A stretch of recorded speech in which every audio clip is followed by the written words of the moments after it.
welcome back to another video. This really popped when I saw it. That to me is a monster increase. Again, this book got hot. This book is ready to go higher. So let's jump right into it. We are back today with another statue review from Diamond Select Toys. Without further ado, let's get into the review.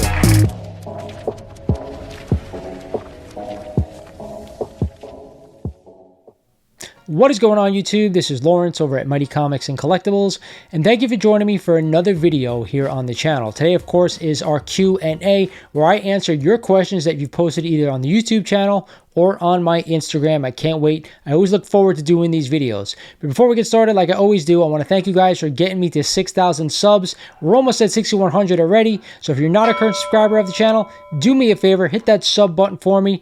Hit that like button because it does help the algorithm out, and check out all the new merch like this one that we have for sale right now down below. With that said, let's get into your questions. So our first question comes from a member of the channel, Firefly Comics. Great show. What's your feeling on the investment potential of Pulps, especially considering CGC beginning grading them next month? Well, unfortunately, I feel like Pulps coming into the grading by CGC is more along the lines of magazines now that they're doing. There hasn't really been much traction on people collecting magazines, at least graded magazines to boot. For investment purposes, I don't really see it happening. But if you like collecting them, I say go ahead, do it. Especially if you can get them for really cheap right now. But for investment potential, I just don't see it ever becoming a thing like comics are right now. Just because you don't have the backers right there out there in the community collecting these books.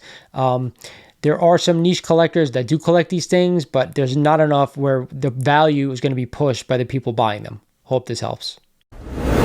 Our next question comes from James Moss 3424.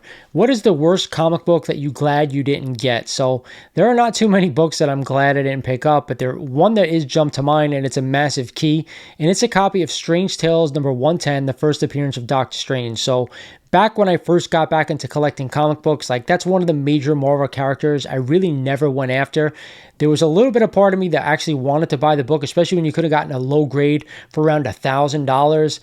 The book did go up a little bit in 2020, 2021, but it came right back down in 2022.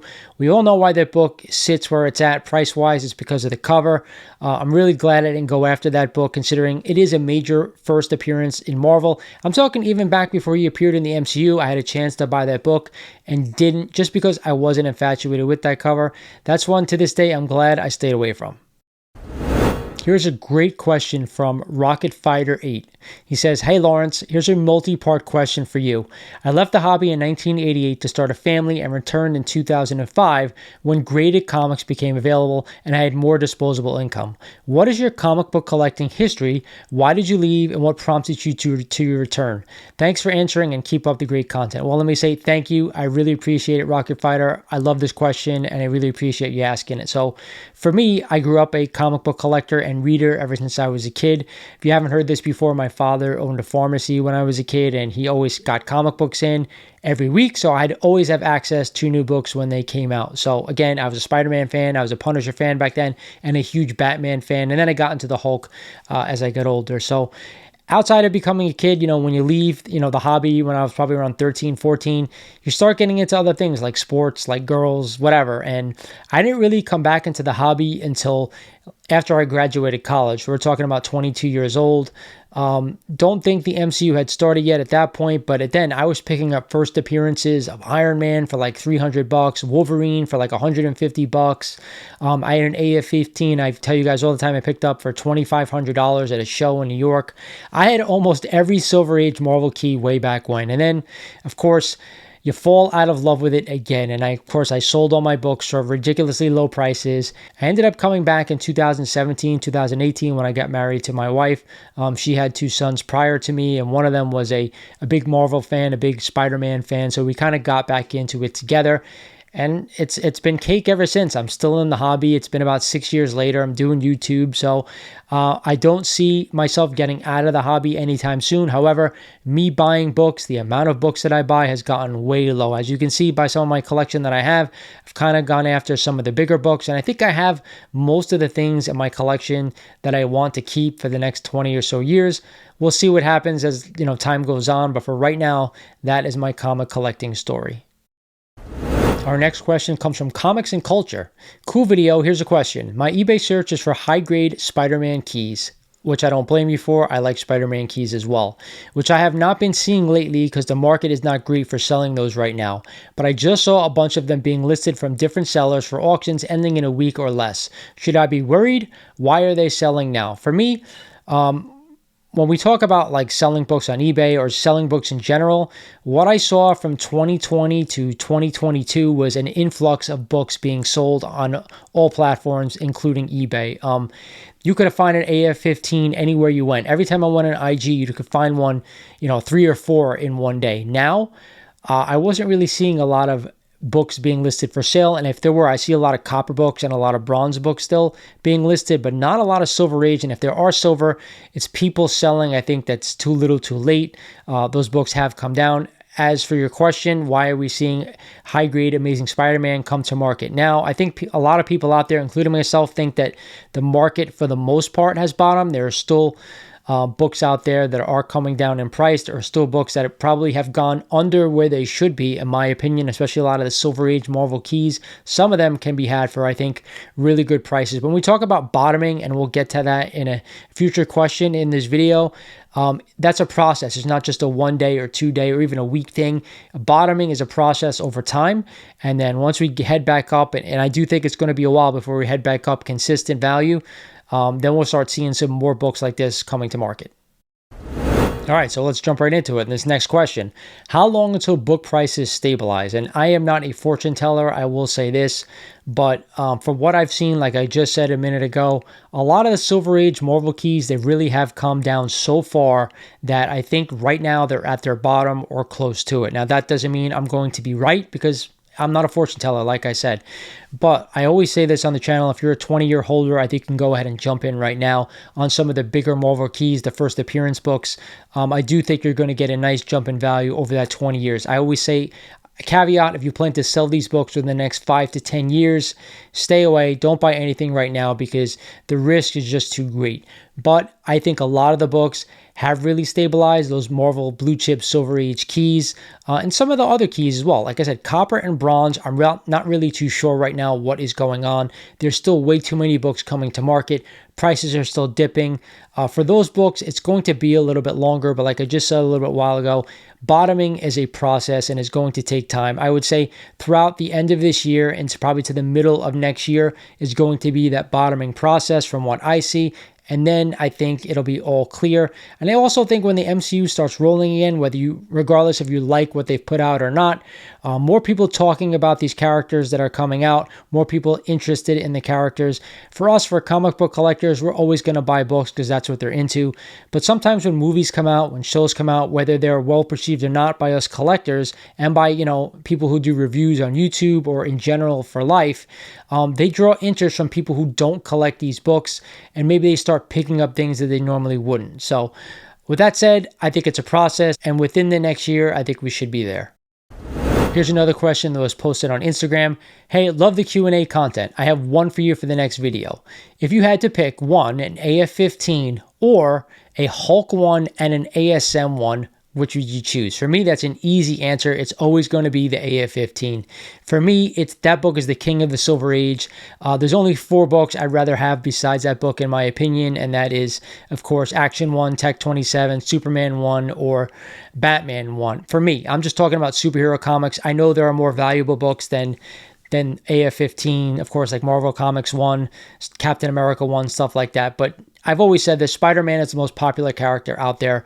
Not only are older generations into this character, but I've said it before, with the character themselves, even with a character like Miles, Spider-Man is a kid in his own right. So there are young kids growing up right now that get into Spider-Man at an early age, whether it's Miles, whether it's Peter Parker. And for all Spider-Man books, AF-15 is the king of all of them. It'll always be collected. I just did a video recently talking about this book, and I thought there was like well over 4,000 copies. According to CGC, there's only like 3,800 and change graded on the CGC census. And you got to tell me right now, there are definitely more than 4,000 Spider-Man fans out there that want to own this book, and that will always drive the price higher. Of course, there'll be dips, there'll be valleys, but there will also be peaks. So keep that in your head. I would always rather own an AF-15, even though you guys know I love Hulk 1. And of course, I do love ASM 1 as well. But if I have to pick one, it's going to be AF-15.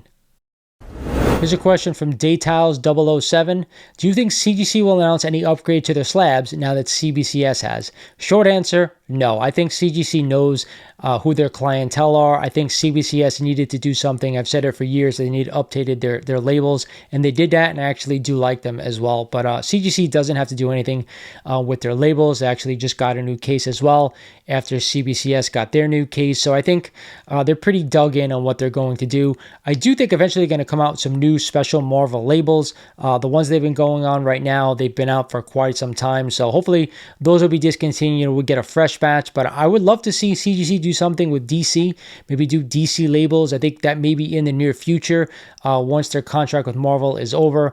I understand that the MCU has been going on for the past 13 years, but the DCU now is what they're going to call it, and maybe do something with DC for all those DC books that need to be graded that people are probably going to be sending in, or probably even reslabbed if they ever do come out with those labels. But I think you got a while on this one. We have to get that Superman Legacy movie out first, and then we'll go from there. But I don't think CGC has to do anything right now. Up next is a question from JMills181. What do you think of Loki Season 2, and do you have any original art commissions or pages to show or that you want to collect? So let me just say this. I haven't watched Loki Season 2 just yet. I'm finishing up my show Billions. I have a couple more episodes, and then that show is done, and I will jump into Loki Season 2. But I heard it is absolutely phenomenal, and I cannot wait to watch it. No spoilers here, please. As far as original art, I do own some original art pieces right now that I'll show you. First is my recreation of Amazing Spider-Man 129, and of course my recreation of Incredible Hulk #1. I also have some recreation of Detective Comics #31. You guys know I own the book, but I also own some recreation original art. Outside of that, I own one other piece that I'm actually giving away to a one lucky member of the channel. So if you're not a member yet, you only have a couple more days before I go ahead and announce that winner. So click that membership button. As far as pieces that I'm looking for, you never know. I actually always check out original art on Heritage when it comes to sale. I'm definitely interested in possibly purchasing some John Romita Sr. original art if I can get it for cheap enough.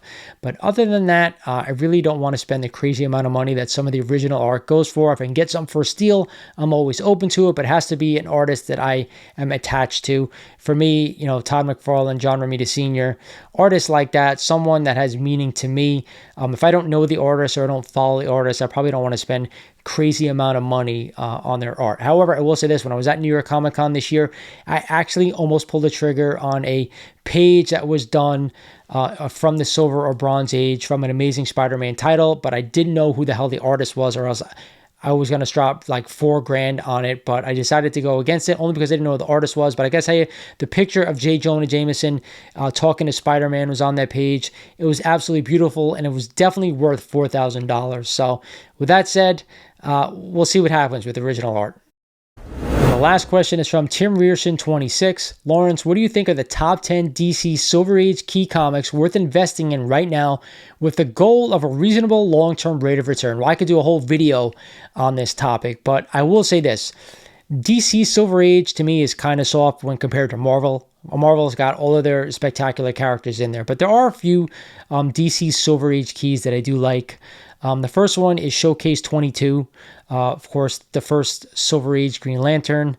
That to me is an undervalued comic. We're going to talk about Showcase #4, the first Silver Age Flash. That book is really expensive, so I can't tell you everyone out there go ahead and buy that book, especially when we saw that Flash movie come out, and it literally did nothing for that book. The book has been stuck where it's been for the past 30 years or so price-wise. So to me, Showcase 22 is a better buy, but you know, the other Silver Age DC keys, what are there? There's the Silver Age Batman villains. They're not true first appearances for the most part. Like, I do like Batman 121 first appearance of Mr. Freeze because it's his true first appearance, Mr. Zero technically, but all the other ones outside of Poison Ivy as well, that's another one that I do like. True first appearance, buy it with the pinup if you're going to buy it, but the rest of the Silver Age stuff to me from DC wasn't that spectacular, and I probably wouldn't be putting my money towards it unless you just want to own the books. But you're talking about long-term investable value.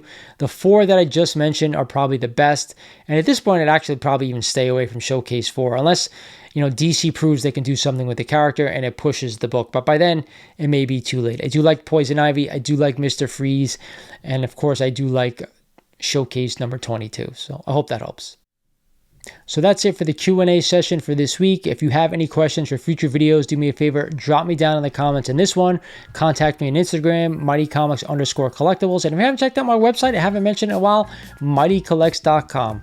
This is Lawrence over at Mighty Comics and Collectibles saying thank you for watching, and I'll talk to you guys soon.